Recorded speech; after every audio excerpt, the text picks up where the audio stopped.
Welcome back to another episode of Rock Boys Football. Some breaking news Monday night. I was in my pajamas getting ready to go to bed, and Nebraska hits their first 2024 commit of the class as Roger Gradney, a top 200 player nationally, commits to Nebraska. Now, before we get into it, I just want to say thank you to you guys, the Nebraska fans especially. You guys have been absolutely awesome.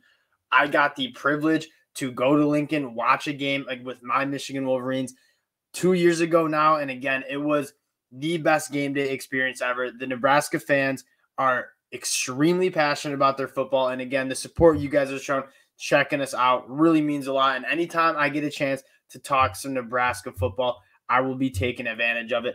I want to start talking about Roger Gradney. So again, before we get into it, just if you do enjoy the content, consider subscribing to the channel. We really do appreciate all the support you guys have shown, and that really does help out the fellas.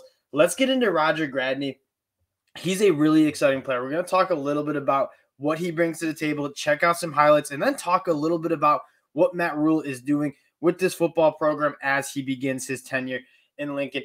Roger Gradney is the definition of a utility player, and we're going to check out his highlights. But the thing that you look is 6'1", 190 pounds. He has a verified track time, I believe, let's check this out, I believe a 10.8 100-meter dash, which is flying, especially for how big of a player he is.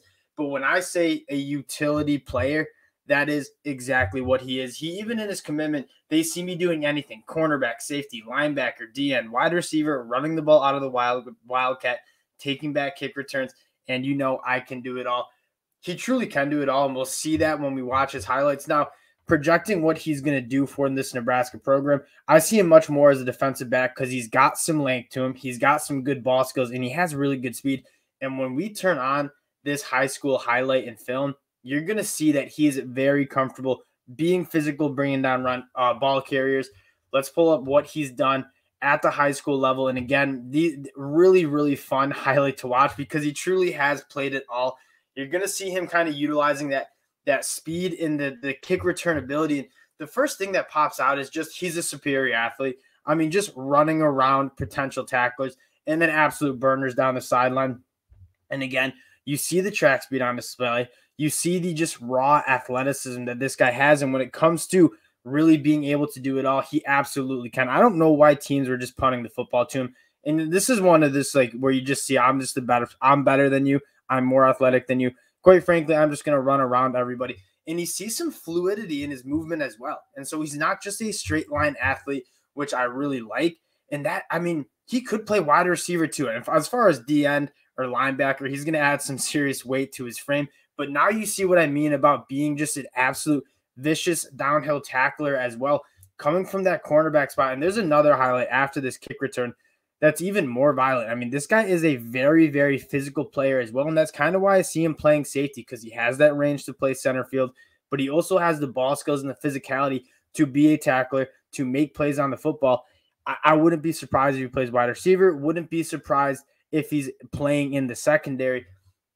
You can figure that out later. I think all Nebraska fans need to focus on now is, look, you got a superior athlete. That's what football's about. It's being a great athlete, and Roger Gradney is certainly that. Now, I think there's one more. For one, you see the length too. Like, he's a long guy with a big body, and he's really, really physical. Now, what I want to go back to is taking a look at how this Nebraska program is shaping out. So we're going to go back to his recruiting page here, and I want to highlight one thing.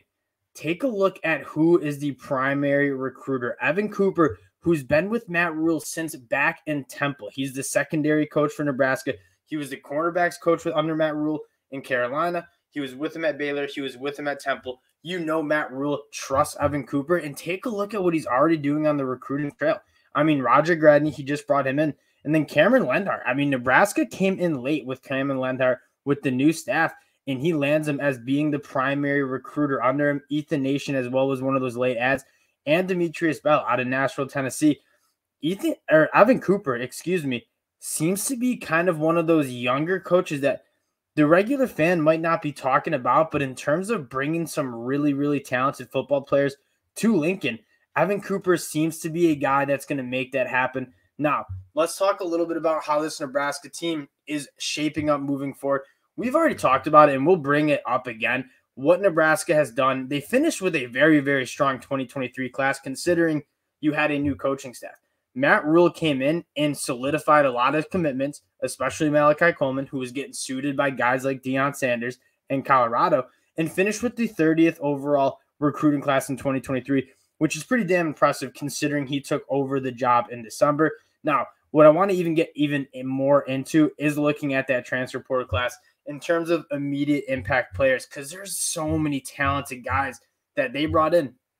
3 kids from Georgia. I don't know if Jacob Hood starts right away. Again, it's only going to be his second year in football, but Eric Gilbert, I'm coming from Georgia. I'm sure Nebraska fans know him by now. One of the most talented tight end recruits ever out of the high school ranks, has kicked around at LSU, then to Georgia, and now he's heading to Nebraska for his 4th year. He's still a young kid with the sky is the limit with a guy like Eric Gilbert. And if Nebraska can put him in a situation where he can succeed, that is extremely exciting. And MJ Sherman, you could kind of file that under that too. A former high 4-star, top 50 player nationally, coming out of high school, went to Georgia, struggled to find playing time. I have a feeling he's going to find playing time in Nebraska.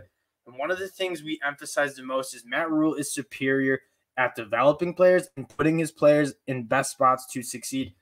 He's never been known as a phenomenal recruiter. It's hard to recruit at Temple. Then he goes to Baylor, with Baylor still struggling with some of the scholarship restrictions.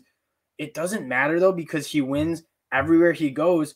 He doesn't win by just acquiring massive talent. He wins by putting his guys in the best spots possible to win football games and developing those guys to the best of their ability, essentially.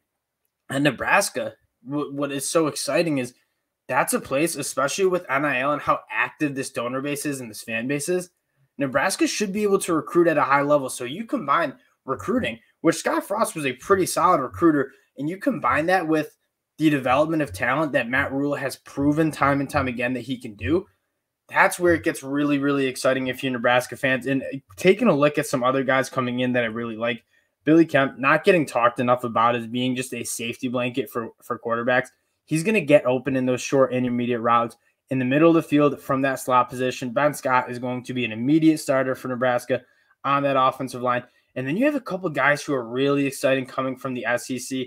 Chief Borders, Corey Collier, 2 guys who were highly recruited out of high school, struggled to find the field against Florida, or for Florida. And then Jeff Sims. He is the X factor, in my opinion.